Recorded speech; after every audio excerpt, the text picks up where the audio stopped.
What's up, guys? In this video, I'm going to show you some common t-shirt design mistakes that you should avoid. And don't be ashamed if you make these mistakes. They are common for a reason, but over time, I think you just kind of figure out the best practices that ultimately lead to more sales and happier customers, higher conversion rates, lower return rates, etc. All those things that we want. When I make these videos, sometimes the inspiration comes unexpectedly. So I actually have a friend who was running some of their designs by me. And I kept going back and forth with one specifically because I saw these, again, common mistakes that were being made. And then at the end, I was like, you know what? This is a good idea for a video. So it's not going to be a long one. Let's get started. So this was the first design I wanted to show you. It looks like my buddy is doing some designs in the Frisbee golf niche. And I don't exactly understand this sub niche that says tree love, but I don't need to understand it to just kind of go through the checklist of best practices when designing t-shirts. So what do you guys think about this design though? I mean, would you buy a shirt that looks like this? There's a couple things that I know I would change right away. For instance, I like to design optimized for dark shirts. So I would almost invert the color scheme so that it's more white and then can sell on a black shirt, or, there's a multitude of darker colored shirts on Amazon merch rather than do it this way. But that's not even a must. It's just a preference. The main thing that I said right away when I saw this design was I don't think the asymmetry looks good on a shirt.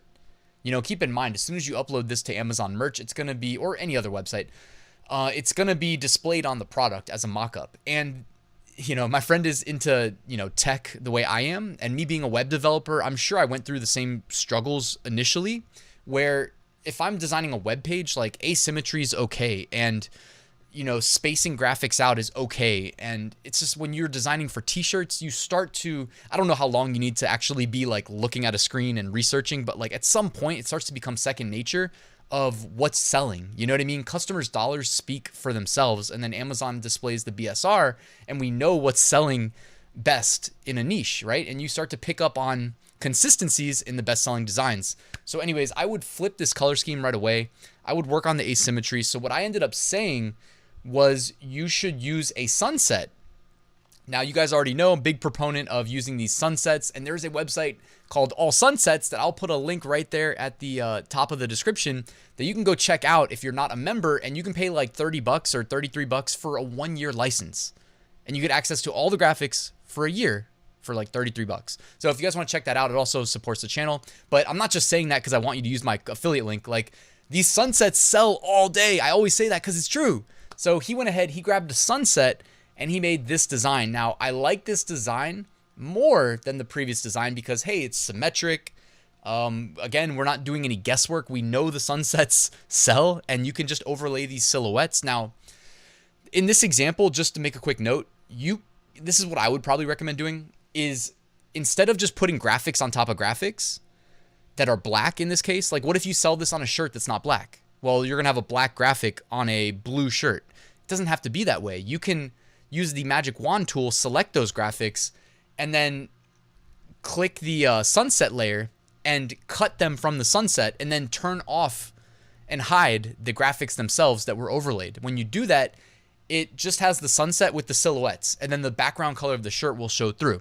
Now, you don't have to do that. Like if you use a black shirt, I know it'll look good, but if you use like a royal blue shirt, it won't look nearly as good with the color scheme of the sunset. So just wanted to throw that out there as a recommendation, but it's not like a hardcore rule that you must adhere to 100% of the time.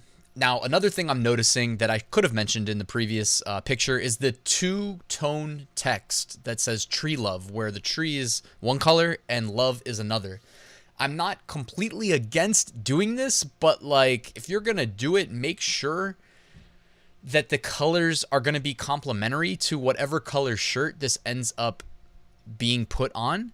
And like when I see black and red, it's just rare that you're going to be able to make that look good. That's why I've said this before, but like I write down color schemes that I like. And then if I want to start alternating text colors, which by the way, if I'm going to do that, I almost never do it with 2 words in the same line. If I'm designing a website, I'll do that all day. If I'm doing graphic design for print on demand, I never do it. I would maybe have like tree on one line, love on another line. you know, and you could even do like tree love, if it's a completely different design, and then alternate the color schemes from the sunset, blue, yellow, orange, red.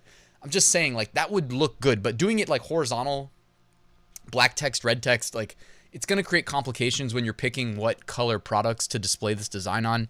And I just don't think it's, as a best practice, a good idea to do this.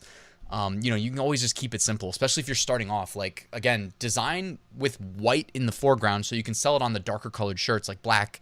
And if you don't mix the text colors, you didn't do anything wrong. So that's my recommendation. Now you see he flipped the background to black. And what I told him initially was from this design, and this is something, if you're taking notes, this is a big one because I see people do this all the time. And I promise you, this is not helping you make more sales. This design is centered vertically in the canvas. Now, when someone buys a t-shirt from Amazon merch, they have no clue how any of the stuff on the design side and us uploading the design and any of that, they have no clue how that works. Okay, so centering this design vertically, it means nothing. When you're starting a design for Amazon merch specifically, where we can't drag and reposition, like if you're uploading to Printful, you can move it around, make it bigger, make it smaller, etc. If you go to Amazon merch, it is what it is when you upload it, right? So start at the top. You don't need to be touching the upper edge.